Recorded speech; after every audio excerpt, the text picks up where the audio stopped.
যশোরে সারা বছরই সবজি চাষ হয়ে থাকে। এখানে প্রায় প্রতি বছর ২৫,০০০ হেক্টর জমিতে বিভিন্ন জাতের সবজি চাষ হয়, যা থেকে প্রায় ৫,০০,০০০ মেট্রিক টন সবজি উৎপাদন হয়, যার বাজার মূল্য প্রায় ২,০০০ কোটি টাকা।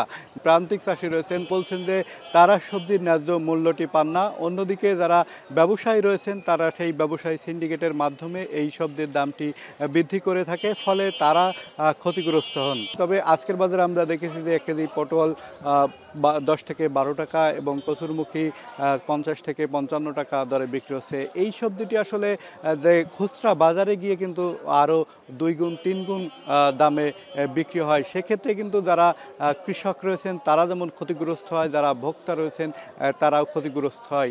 এই দামের পার্থক্যের কারণে যারা কৃষক রয়েছেন তারা বলছেন যে ব্যবসা সিন্ডিকেট সহ বিভিন্ন যদি প্রশাসনের পক্ষ থেকে বিভিন্ন পদক্ষেপ নেওয়া হতো, তাহলে হয়তো এই যে সবজির দামটি তারা কম পেত।